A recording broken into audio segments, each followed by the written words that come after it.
Romeo and Juliet may be the most well-known cymbal part in the repertoire, and not necessarily only to percussionists. It represents the sword fight in the Romeo and Juliet story. But of course it does. What other instrument in the orchestra is more perfect than the crash cymbals to represent a sword fight? Let's walk through the part and talk about the unique elements of each passage. The first appearance of the sword fight is at letter E. Each crash should be short and quickly muted, just as two swords clanging together wouldn't ring. While this is certainly a huge priority, it shouldn't be done at the expense of sound quality. We are playing in an orchestra and we are playing music, so it shouldn't sound too choked. If the panel wanted it to sound choked, they can always ask for it that way. But I would start off playing short but with a good sound. It's really easy to get caught up in the muting, so much so that you get yourself out of position for the next crash. Because the crashes happen quickly, I don't think it's necessary to mute 100% of the sound. I try to eliminate about 80% of the ring and then quickly get myself back into position to play the next crash. If I leave the cymbals and my stomach muted for too long, then I'm more likely to play a bad crash. For the sake of consistency, I actually start this passage from my stomach, meaning I don't prime the cymbals and play the first note with the cymbals away from my body, like I do normally. I have them muted in my stomach and bring them out into a ready position, just like I do every other note in this passage. This helps the first crash sound just like the rest.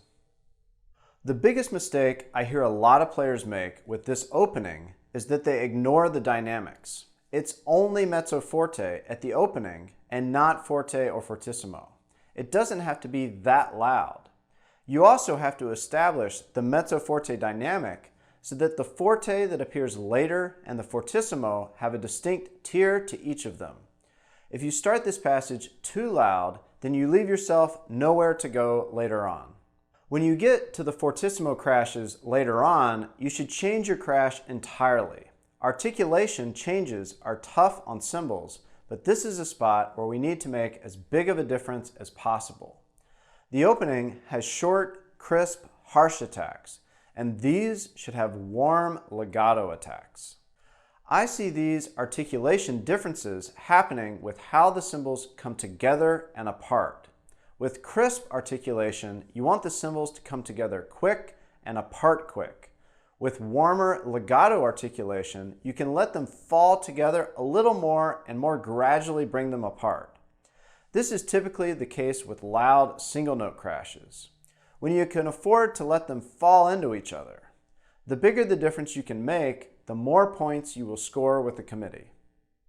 The next big passage is before letter O and is strikingly similar to the opening. The four offbeat crashes leading up to O should be with that legato stroke and build in dynamic to the downbeat of O. This time, the passage is definitely fortissimo. The intensity is more and the dynamic has to match. While our other musical goals are the same as the opening, the dynamic is definitely louder. Even though we're playing louder, try to keep your cymbal crash technique the same.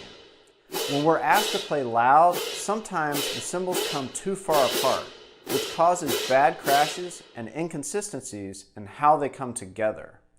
Keep the cymbals as close as you can while playing this passage. If I were to play this part inside of a box that my hands and cymbals could fit inside, I would want that box to be as small as possible. In general, the farther the cymbals get apart from each other, the more bad things can happen. There is one error in the part. This crash, written on beat 2, should definitely be played on the and of 1, like it is earlier. If you look at the score, the entire ensemble plays 2/8 on 1 and, which the bass drum and cymbals mirror. No one plays on the downbeat of beat 2, so if you did play on the downbeat of beat 2, you'd be playing an inadvertent solo. This change is standard practice. An often overlooked passage is the end. It's not as flashy or as technical as the sword fight, but does show a lot about a player. This is another opportunity to show a difference in cymbal articulation. The quarters on beat 4 are loud, lush, warm crashes, and then the character switches to quick, articulate crashes. Because the crashes happen so quickly, it's not really possible to mute each crash.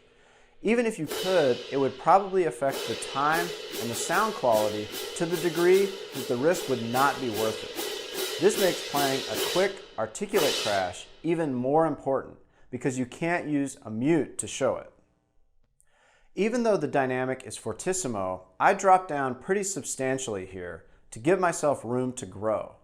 It also allows me to have a bit more control over the cymbals for the quick rhythms.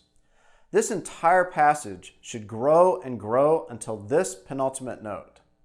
Give a nice aggressive mute and then go for the last note. Some let the last note ring, but I think it should be muted as well. There's so much going on in the orchestra that we don't want to get in the way. For some reason, myself included, percussionists have a tendency to play this excerpt too fast. Sure, there are recordings that are shot out of a cannon fast, but that's not really the way the piece goes. And it's not how most performances go. I find that a controlled but energetic tempo shows both the energy and aggression we're looking for, but also shows an ability to play within oneself.